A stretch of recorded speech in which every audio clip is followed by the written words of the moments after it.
this lecture I am going to focus on simple harmonic motion, which I had motivated in the previous lecture. And what I had said is that if I take a particle moving around in a circle and take its x component x t, the motion is uniform, then x t is given as r cosine of omega t, which in general I am going to now write as x t equals some constant a cosine of omega t. The corresponding velocity v t is minus omega a sine of omega t, and the corresponding acceleration is minus omega square a cosine of omega t, which is nothing but minus omega square times x itself. So, what it means is, as you know, acceleration a t is nothing but the derivative of velocity with respect to time, which is d 2, the second derivative of x with respect to time, and this for simple harmonic motion is given as minus omega square x. So, this is going to be our equation for simple harmonic motion. That means, whenever the displacement is of the form this minus some constant c, where c is positive times x, c is positive because this is coming from omega square. So, it has to be a positive number. The motion is going to be simple harmonic.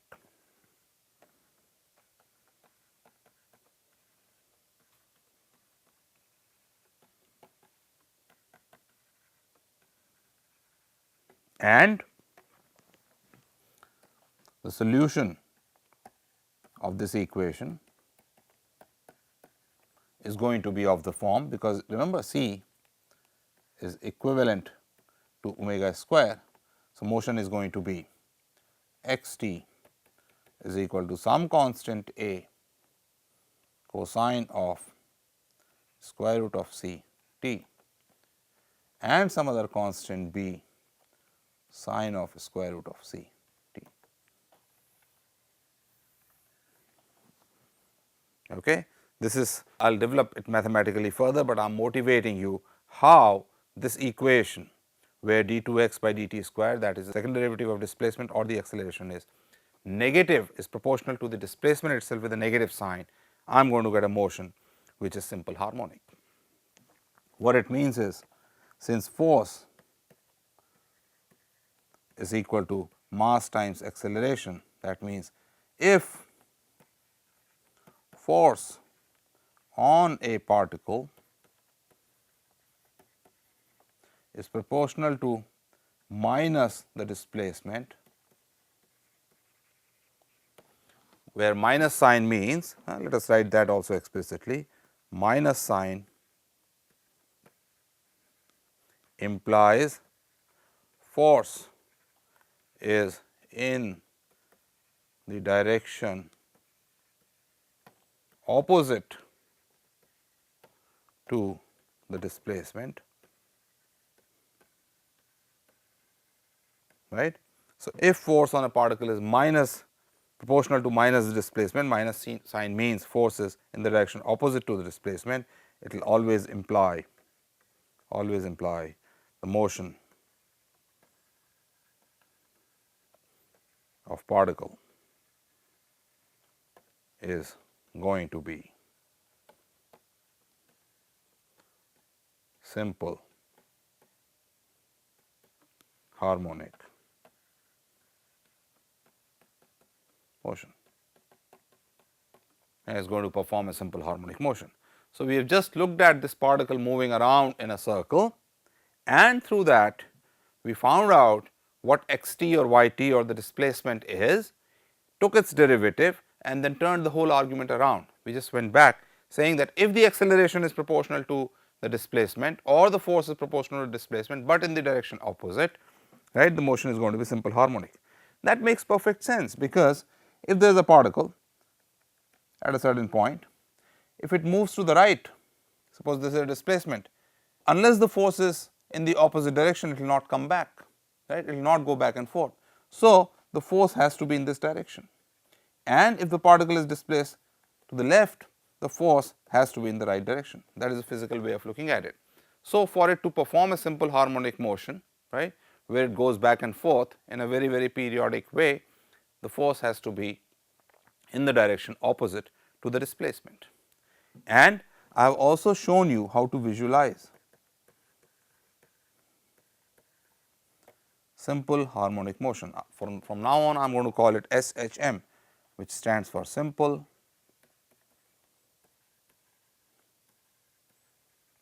harmonic motion, right. So, how to visualize it? I have already given you the tool to do this.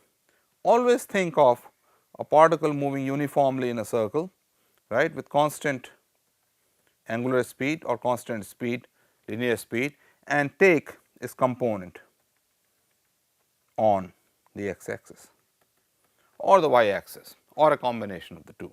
That is the way to visualize it. In fact, later I will again come back to this visualization and teach you something called the phasor diagrams,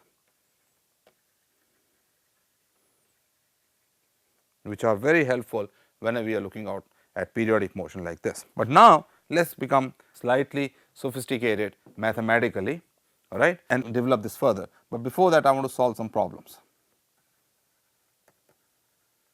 related to whatever we have learnt. So, I am going to ask you problem number 1. What is the general solution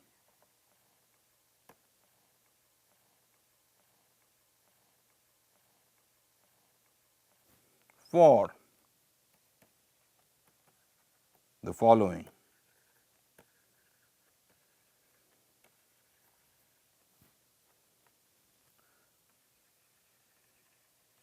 differential equation?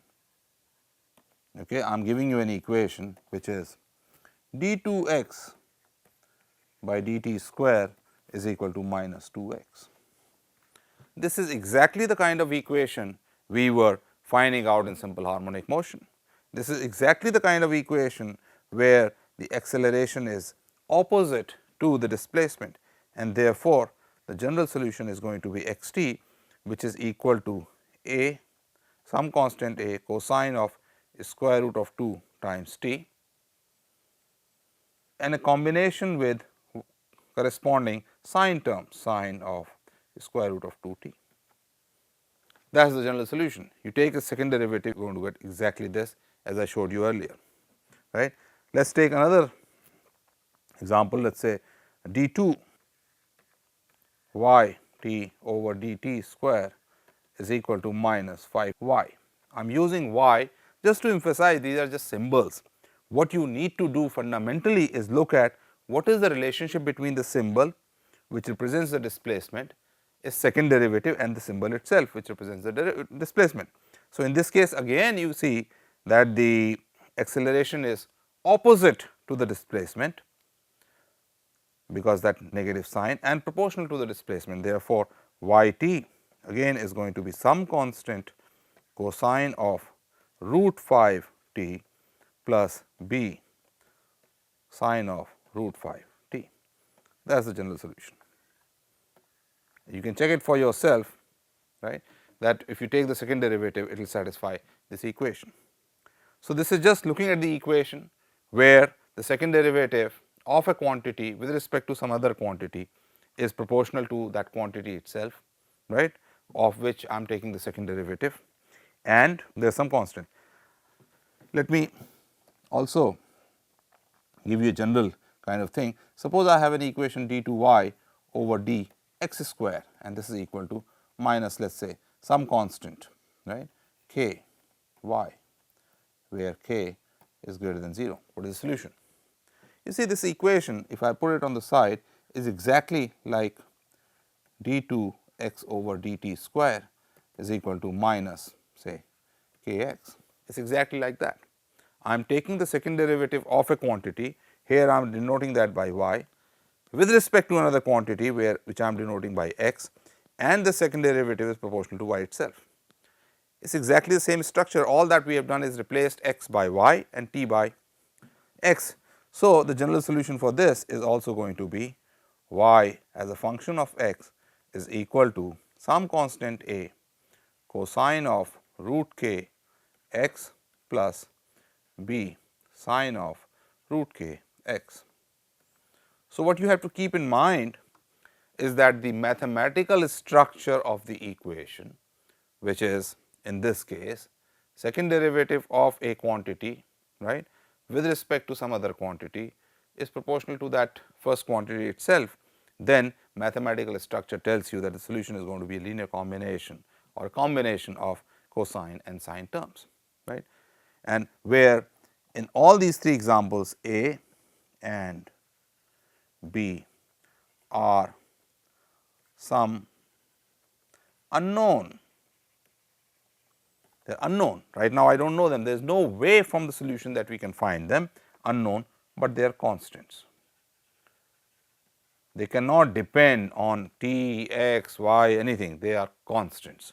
The way to determine constants are, if we wish to determine these constants, we need further information, and these are two constants A and B, two constants. So, I need two equations to determine them. So, the further information should be in terms of two further informations, right. So, it could be, say, this information could be number 1, displacement and velocity at t equal to some time, let us say t equal to 0, or it could be displacement at two different times,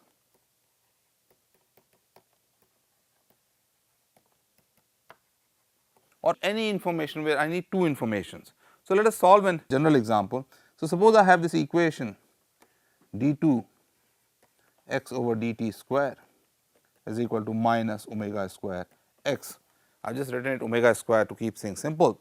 So, that x t is given as a cosine of omega t plus b sine of omega t. So, this is it, this is I cannot determine a and b any further. And suppose now I give you that x at time t equal to 0 is x 0 and dx by dt, that is velocity at time t equal to 0 is some v 0. Now, I have given you two specific informations, then I can determine a and b. How do we do that? X at t equal to 0 is going to be, if I substitute a cosine of 0 plus b sine of 0, which is a, and this is given to be x 0. So, I have already determined what a is going to be. Similarly, v t at t equal to 0, which is dx by dt, is nothing but minus omega a sine of omega t plus omega b cosine of omega t at t equal to 0 is going to be nothing but omega b, and this I have been given to be v 0, and therefore, b is v 0 over omega. Now, I have the complete solution, and therefore, I am going to have in general x t is going to be x 0 cosine of omega t plus v 0 over omega sine of omega t. This is where the displacement and velocities have been given at t equal to 0. X 0 is displacement at time t equal to 0 and v 0 is velocity at time t equal to 0. Let us solve an example.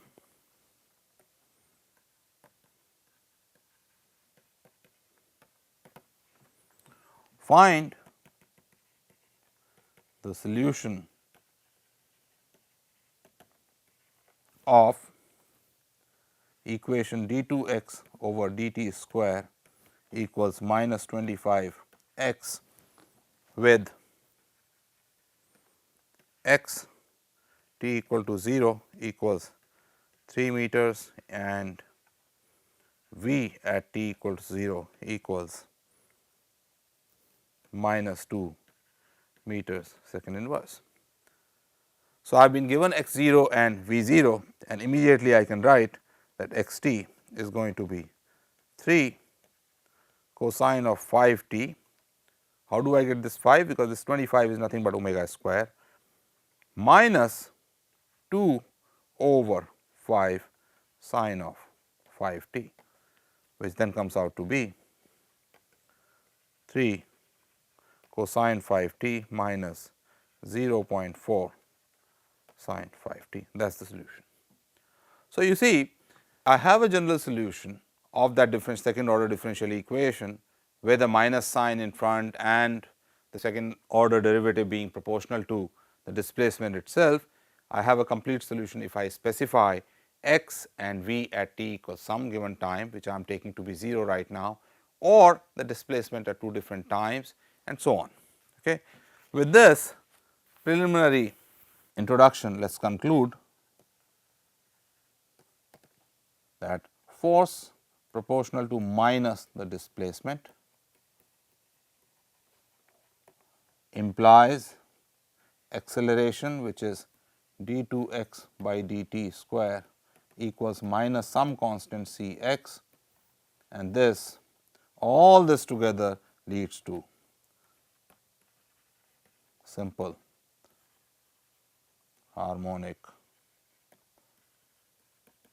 motion, and by that we mean that the displacement x t is going to be of the kind a cosine of some omega t, where omega would be determined by c, right. Omega is equal to square root of c plus b sine of omega t. How do we get this mathematically? So, let us now develop that. This is going to be slightly on the advanced side, but I think you will enjoy it, because by now you must be, I am just giving you arguments that this is how the solution comes out, but if you are getting that feeling how does it come out, let me just give a mathematical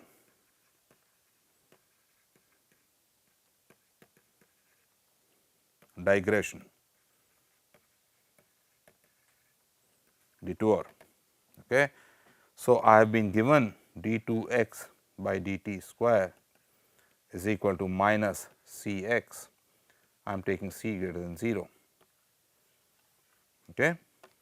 So, in this case I can, the equation I have d2x by dt square is equal to minus c x. I will assume solution of the form e raised to lambda, somewhere lambda is some constant t. So, I am assuming x t can be written as e raised to lambda t, and therefore, dx over dt is of the form lambda e raised to lambda t. d2x over dt square is of the form lambda square e raised to lambda t. Substitute this in the equation. So, substitute this in the equation, and then what do you get? Lambda square e raised to lambda t is equal to minus c times e raised to lambda t.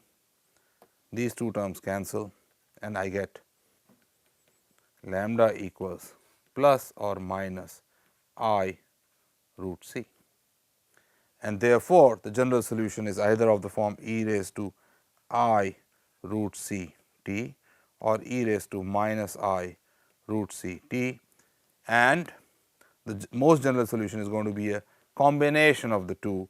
This is going to be some constant a 1 e raised to I root c t plus some other constant b 1 e raised to minus I root c t. Okay, so, x t is of the form a 1 e raised to I root c t plus b 1 e raised to minus I root c t.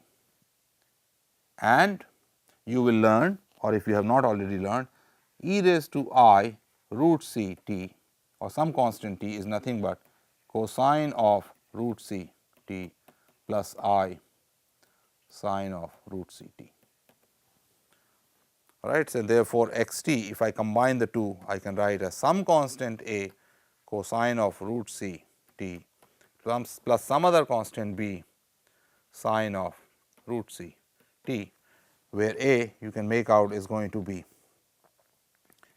a 1 plus b 1 and b is nothing but I times a 1 minus b 1. So, I can write the solution. I have given you mathematical way of getting the solution. This also teaches you something interesting. If c is negative, okay, that means the force is proportional to displacement, but no minus sign here. Notice no minus sign here. That means, if you displace a particle to a certain distance, force is in the same direction. If you displace in the negative side, force is in the same direction. You can already see physics wise that the particle is going to run away from that point. Let us see that mathematically. In that case, the differential equation is going to be d 2 x by d t square, which is going to be c x, where c is again positive. This minus sign is gone. And if I again take solution x t to be of the form e raised to lambda t, you will find that lambda square is equal to c, or lambda equals plus or minus square root of c. And therefore, the solution x t is going to be of the form e raised to square root of c t or e raised to minus square root of c t. The general solution x t is going to be some constant a 1 e raised to square root of c t plus b 1 e raised to minus square root of c t. And you can see as t increases, the first term increases exponentially, and therefore, the particle is just going to go run away. X is going to be keeping on increasing further and further. So, that minus sign in front is very important, which we understand physics wise, is that if f is proportional to minus displacement, right, and f is proportional to displacement, the motion is quite different. In this case, displacement is this way, force is the other way. Displacement is this way, force is the other way. So, this is x, this is f. In the other case, force displacement is this way, force is further this way. So, it makes the displacement grow faster. If the displacement is the other side, force is also in that side. So, it makes the displacement grow farther, and that is shown by this exponentially increasing term. So, this is the mathematical digression that tells you how the solution arises, and how, if that minus sign is not there, the solution, instead of being oscillatory, it will be exponentially increasing, and there will be no oscillatory motion. So, let us summarize what we have learned so far in this lecture.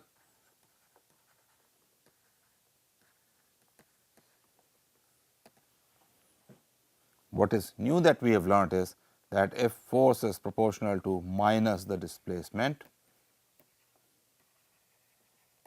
the equation of motion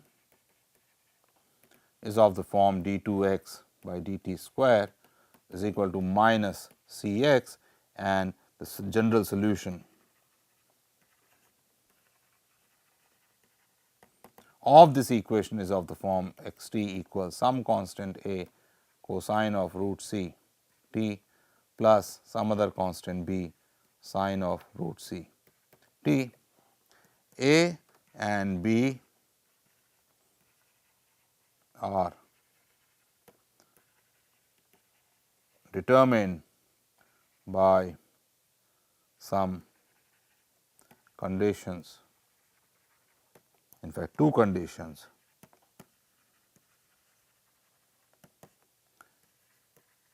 given. This could be x and the velocity, the displacement and the velocity at a certain time, or 2 displacements at a certain time, and so on. If force is proportional to displacement, that means no minus sign in front, d2x by dt square is equal to Cx. I must write c greater than 0, c greater than 0, and the particle tends to move away when displaced. So, this first thing leads to what is called as the simple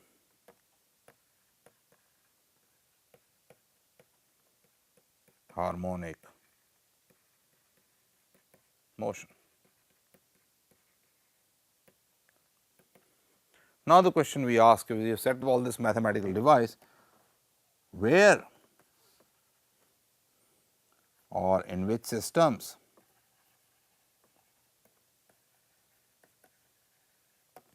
does simple harmonic motion occur? That is one question. And 2, what is important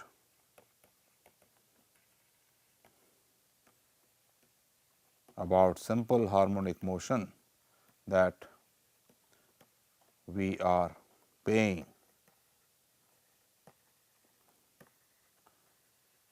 so much attention to it? So, I will answer the first question and then we will go to the second one. In which systems does simple harmonic motion occur? We have already seen if force on a particle is proportional to the displacement, but in the direction opposite to it, SHM takes place.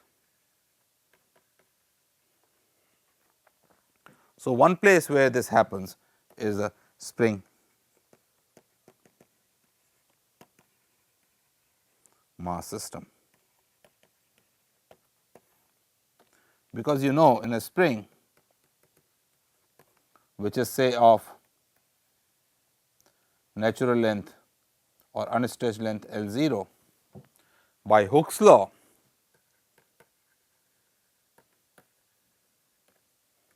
if the spring is stretched beyond this L0 by a displacement x, then the force that it applies is proportional to the displacement and spring pulls you back. On the other hand, if the spring is compressed by a distance x, the force again is kx, and this is in the positive direction. So, it is always opposite to the displacement, all right. This is Hooke's law, where k is known as spring constant,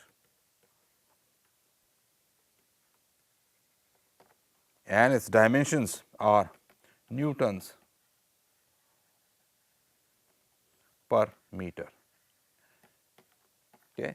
So, if I displace it by 1 meter, how much force it applies, divide that force divided by the displacement, gives you the spring constant. So, spring mass system, if I take a spring mass system, let us say on a horizontal frictionless table,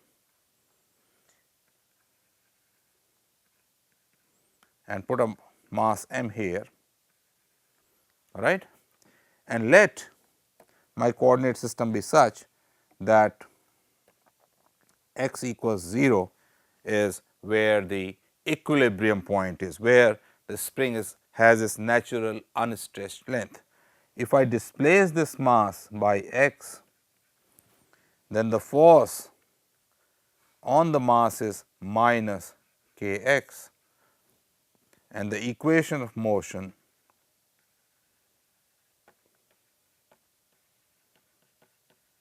is mass times the acceleration d2x by dt square is equal to minus kx.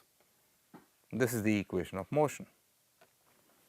So, in a spring mass system where I have a spring and a mass attached to it, the unstretched length is L0 and I measure my displacement from x equal this unstretched length. If I displace it to the right by x, right, it experiences a force to the left which is F equals minus kx, or on the other hand, if I compress the spring by x, it experiences a force to the right. So, this is again going to be minus kx, x is negative. So, F will become positive if I write it as minus kx, and the equation of motion is m d2x by dt square is equal to minus kx, or if I divide by m, I get d2x by dt square is equal to minus k by m x. This is exactly the equation that we have introduced you to in discussing simple harmonic motion. This is of the form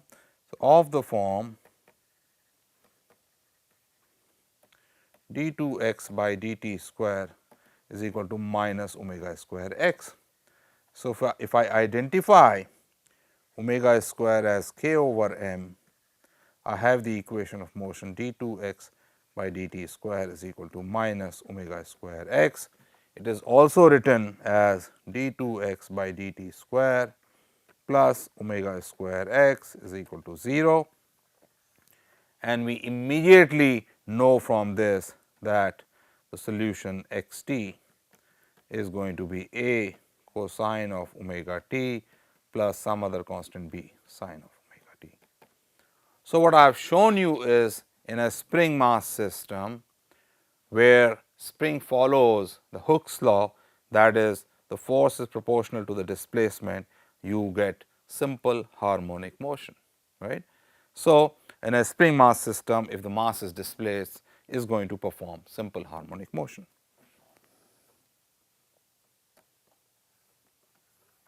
So, here is a spring and this is the mass, right, x equals 0. The solution is x t is equal to a cosine of omega t plus b sine of omega t, where the angular frequency omega is given by square root of k over m, right, where k is the spring constant and m is the mass of the particle. So, to perform this motion, the particle has to be displaced, some motion has to be started. So, if I pull the mass and leave it, right. So, if I do this, let me just show it to you in the picture. This is my equilibrium position L0. What I will do is, I will stretch the spring by some distance x0 from here to here and leave it. So, I pull it up to this point and leave it, so that V0 is 0, all right. Then the motion, as we discussed earlier, is going to be x t equals x0 cosine of omega t plus the second term is 0. Let me show it to you explicitly. So, I have x t equals a cosine of omega t plus b sine of omega t. X at 0 is going to be a, and that is given to be x 0. V at 0 is going to be omega a sine omega t plus, with a minus sign, plus omega b cosine of omega t, and that is given to be 0 at t equal to 0. At t equal to 0, the sine omega term is already 0, cosine omega t term is 1, and this immediately implies b equals 0, and this leads to this solution. That is one possibility. Other possibility is I take this spring mass system and give it a hit, so that when it was at t equal to 0 at x equals 0, it got an initial velocity v 0, say in the positive direction, right. So, then from x t equals a cosine omega t plus b sine omega t, and from this condition that x at t equals 0 is 0 and v at t equals 0 is v 0, I am going to get x t equals v 0 over omega sine of omega t. That is going to be the description of the motion. Both are simple harmonic motion. Let us quickly solve a couple of examples. So, example 1, a mass of 2 kg is attached to a spring of spring constant K equals 500 newtons meter inverse. What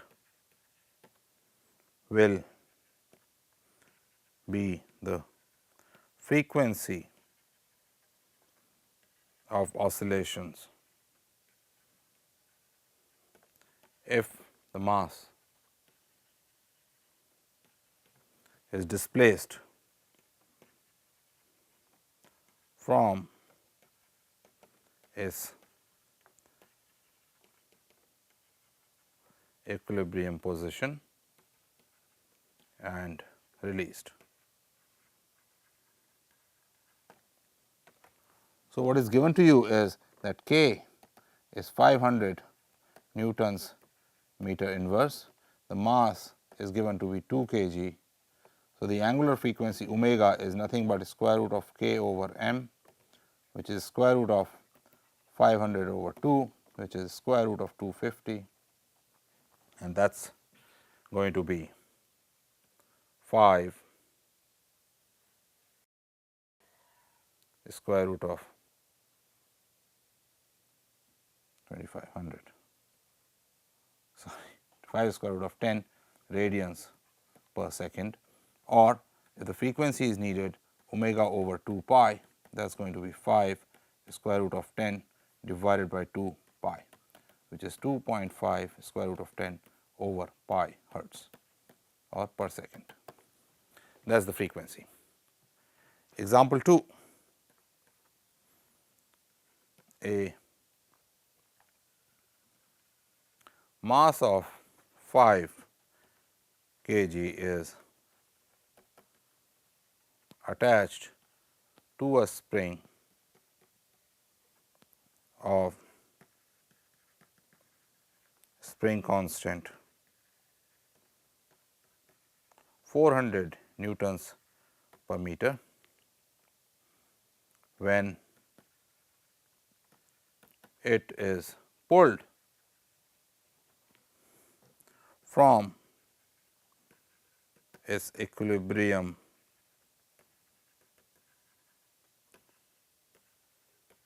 position by 0.5 meters and released on a frictionless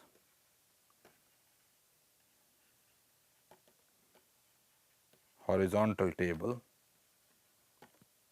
what will be its displacement as a function of time. So, what you are given is a spring mass system on a frictionless horizontal table. The mass is 5 kg and the spring constant K is 400 newtons per meter. So, you are given K equals 400 newtons per meter, mass is 5 kg.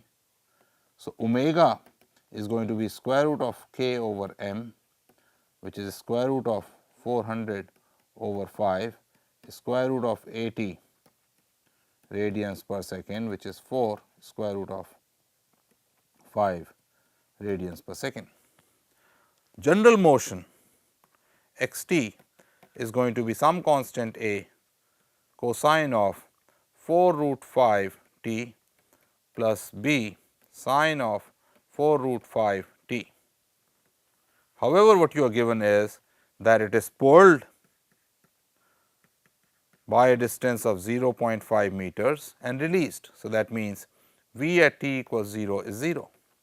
So, you just pulled it and released it.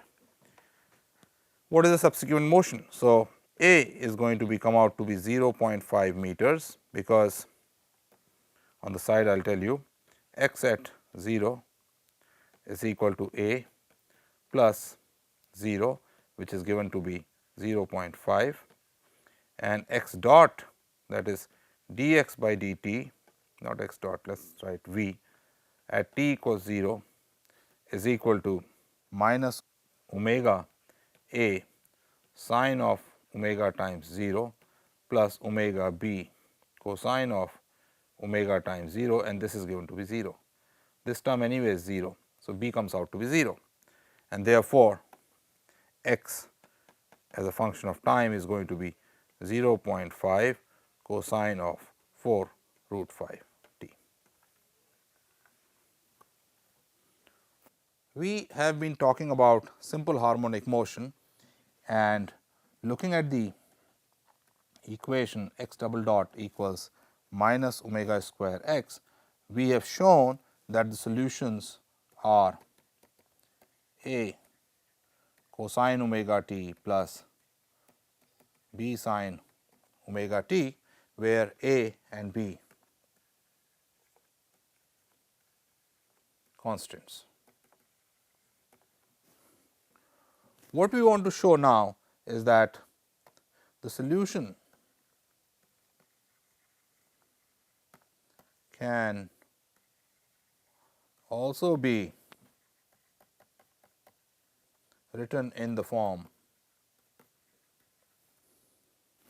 x t equals a cosine of omega t plus phi, or equivalently some amplitude a. By the way, this a is not the same as the previous a. So, this should not be confused. Maybe I should just write it a bar cosine of omega t minus phi, or some a bar sine of omega t plus phi or minus phi, it does not matter. So, first thing that you check if you want to show that this satisfies the simple harmonic equation is x dot t is going to be equal to minus, let us take the first function first, a bar omega sine of omega t plus phi, and therefore, x double dot t is minus omega square a bar cosine of omega t plus phi, which is exactly minus omega square x. So, it satisfies the equation. More interesting, however, is to see how this a bar and phi are related to the constants a and b. So, let us look at the solution x t equals a cosine of omega t plus b sine of omega t, and let us write this slightly differently as multiply by a square plus b square, and in the bracket I am going to write a over square root of a square plus b square cosine of omega t plus b over square root of a square plus b square sine of omega t. Now, notice that a over square root of a square plus b square is always less than or equal to 1, and so is b over square root of a square plus b square is always less than 1. Furthermore, b over square root of a square plus b square is equal to square root of 1 minus a over square root of a square plus b square square. That you can check very easily. So, I can write cosine of phi equals a over square root of a square plus b square, and sine of phi equals b over square root of a square plus b square, and therefore, x t is equal to square root of a square plus b square cos of omega t cos of phi plus sine of omega t sine of phi, which is nothing but square root of a square plus b square cosine of omega t minus phi.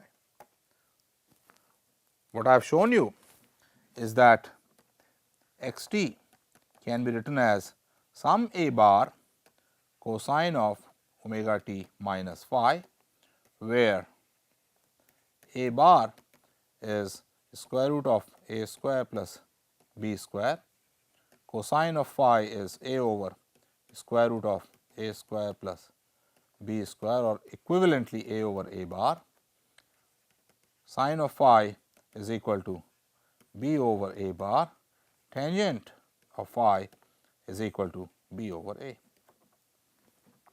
So, we have shown that the solution can be written of the form a bar cosine omega t minus phi.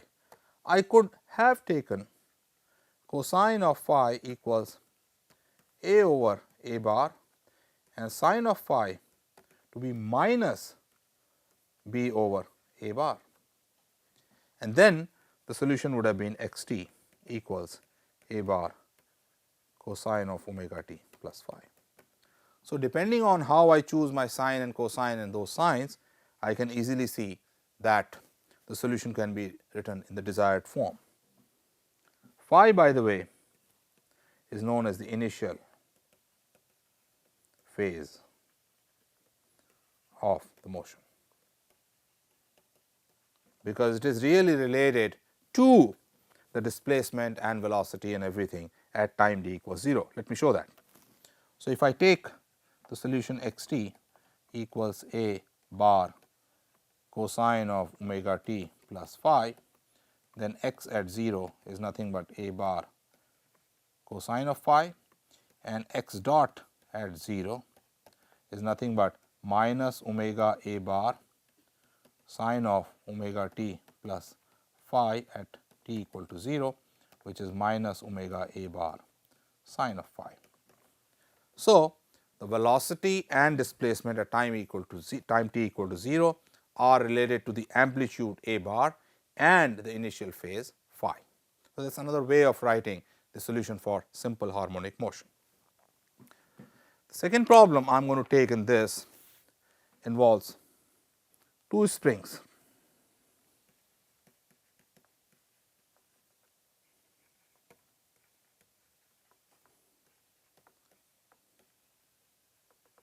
Attached to a mass. So, the problem says that if we have two identical springs and attach a mass m to them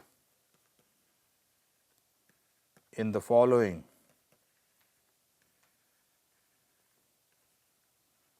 two configurations. So, in one case I attach spring 1, then spring 2 and mass m. In the other case I attach two springs in parallel and mass m. Find, this is 1, this is 2, then we say find the frequency of oscillation of mass m in the two cases.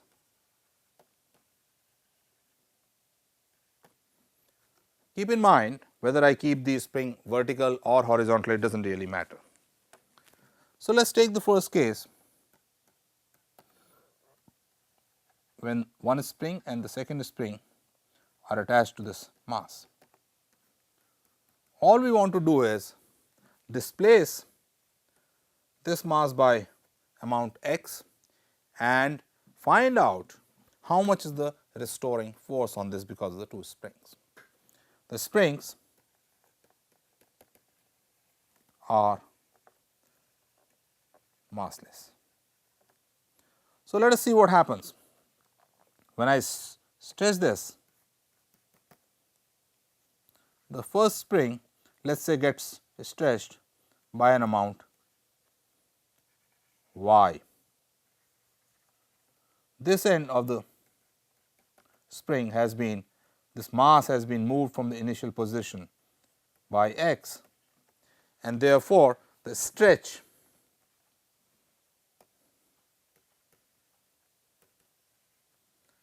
in the second spring is x minus y.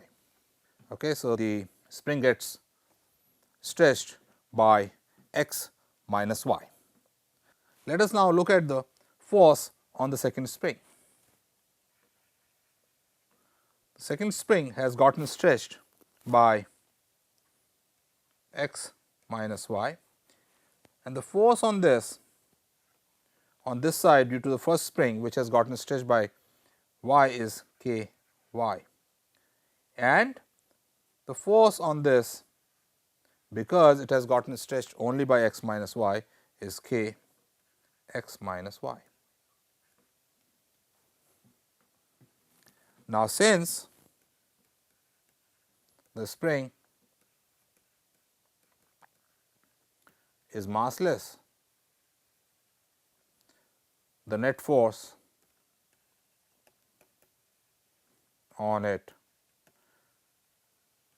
must be 0.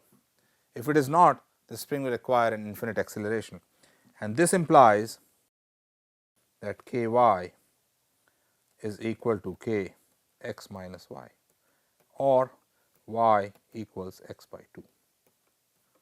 So, now we have found that as this two identical springs are stretched, if the entire displacement of the mass is x, then each spring gets stretched by x by 2.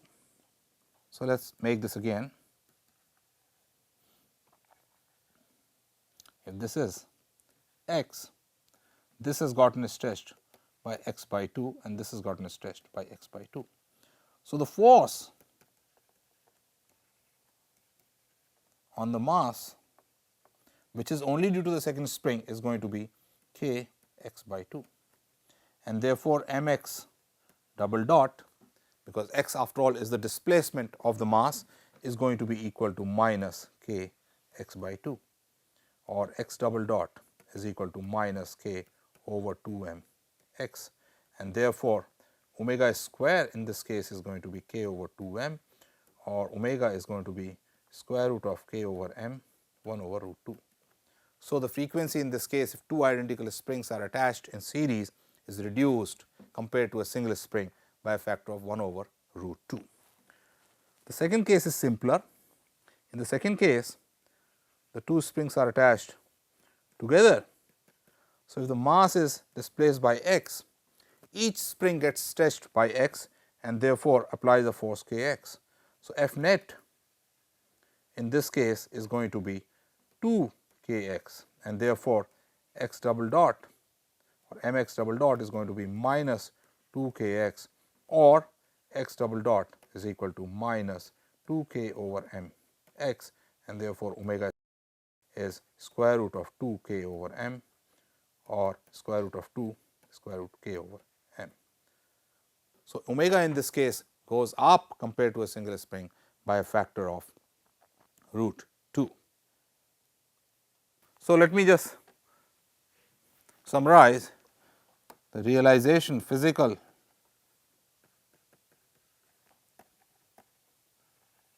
realization of simple harmonic motion, right, One possibility that we have discussed is a spring.